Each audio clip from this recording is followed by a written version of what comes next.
আলহামদুলিল্লাহ, আজ আমাদের ছোট্ট রাজকন্যার জীবনে 2 মাস পূর্ণ হলো। দেখতে দেখতে কেমন করে 2টি মাস কেটে গেল বুঝতে মনে হচ্ছে যেন সেই দিন প্রথম তাকে কোলে নিয়েছিলাম। হ্যালো এভরিওয়ান, আসসালামু আলাইকুম। আশা করছি সবাই ভালো আছেন। Welcome to my new blog video Jiyon Khadija 00। প্রতি কমেন্ট করে জানাবেন কে কোন জায়গা থেকে ভিডিওটা দেখছেন। চলেন শুরু করা যাক। আজকে মেয়ের 2 মাস উপলক্ষে আমি চলে যাচ্ছিলাম এখন মার্কেটে, মানে আমি কিছু টুকটাক জিনিস কেনাকাটা। এই 2 মাসে আমাদের জীবনে অনেক নতুন অভিজ্ঞতা এসেছে। রাত জাগা, ছোট ছোট হাসি, কান্না, আদর আর অসংখ্য সুন্দর মুহূর্ত, সবকিছু মিলিয়ে আমাদের জীবনটা আরো সুন্দর হয়ে উঠেছে। ওর প্রতিটি হাসি আমাদের সব ক্লান্তি দূর করে। আমার মেয়ের যখন 1 মাস হয়েছিল তখন আমি একটা কেক কেটেছিলাম, সেটা তার বাবা নিয়ে আসছিল আর রাত্রেবেলায় করেছিলাম।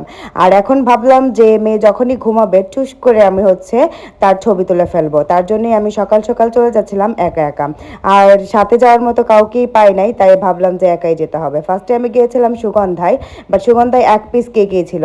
আর এই কেকটা তারা দেখতে পাচ্ছেন সাইডে আরো কেক আছে, বাট ওইগুলো আমি যখন 1 মাস ছিল তখন ওর বাবা নিয়েছিল, আর আমি ভাবলাম যে এখন চকলেট ফ্লেভারের নিব তার জন্য।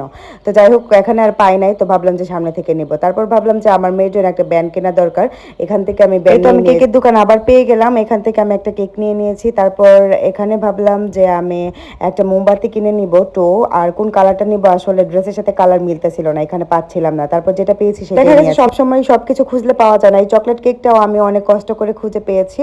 এই তো আমার কেনাকাটা শেষ টুকটাক, আমি এখন বাসায় চলে যাব। আসলে যেগুলোর জন্য গিয়েছিলাম আমার সবগুলাই কিনে ফেলেছি। তো রাস্তাঘাটে কিন্তু কোনো মানুষ ছিল না, কারণ আমি সকাল 10টার সময় বের হয়েছিলাম, একা একাই গিয়েছিলাম। আর সবসময় তো সব মানুষকে পাওয়া যাবে না, তাই না? তো ভাবলাম যে একাই যেতে হবে। এই তো আমি কেনাকাটা করে নিয়ে আসলাম, আর ফার্স্টে আবার মাকে দেখালাম, দেন আমার হাজবেন্ডকে ছবি। মাশাআল্লাহ, দেখেন আমার মেয়ে ঘুমাচ্ছে। আপনারা অনেকেই বলেন যে আপু আপনার মেয়েকে রেখে কিভাবে যান বাহিরে, আমরা তো যেতে পারি না, কান্না করে দেয়। আর জানি না, আমার মেয়েটা আসলেই শান্তশিষ্ট হয়েছে আল্লাহর রহমতে। তো তাকে রেখে আমি 1-2 ঘন্টা আমি বাইরে থাকতে পারি। দেখেন প্রায় আমি মার্কেটে গিয়েছি আধা ঘন্টা, তো 40 মিনিট হবেই, তাই না? তো আমি ঘুরে ঘুরে কেনা, হাইটা হাইটা কেনা হয়েছে, তো 40 মিনিট। দেখেন ঘুমাচ্ছে কিন্তু মাশাআল্লাহ, এখনো ঘুমাচ্ছে। তাকে রেখে আমি ডেকোরেশনটা করতেছি। সবাই মাশাআল্লাহ বলে দিবেন। আর আমার ডেকোরেশনটা করা চাউল দিয়ে, আর কিছুই না, একদম সিম্পল ডেকোরেশন। আর আমি ভাবলাম যে এত গর্জিয়াস কিছু করব না, যেহেতু বাচ্চার। আমি চালের মাঝখানেই আমি 2 লিখেছি।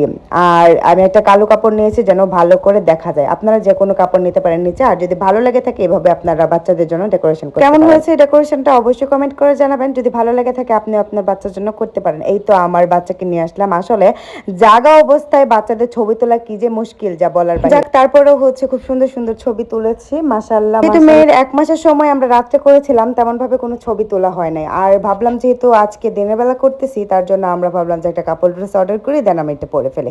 এই তো আমরা দুজন একটা কাপড় ড্রেস পরেছি, আমাদেরকে কেমন লাগছে অবশ্যই কমেন্ট করে জানাবেন। অনেক কথা বলেছি, আমার বেবির জন্য সবাই দোয়া করবেন যেন আস্তে আস্তে এইভাবেই বড় হয়ে যায়। আজকের ব্লগটা আমি এখানেই শেষ করছি, দেখা হচ্ছে নেক্সট কোন একটা ব্লগে। সে পর্যন্ত ভালো থাকবেন, আর আমাদের জন্য সবাই দোয়া করবেন। যারা পেজটি ফলো দেননি অবশ্যই ফলো করে দিবেন। আল্লাহ হাফেজ।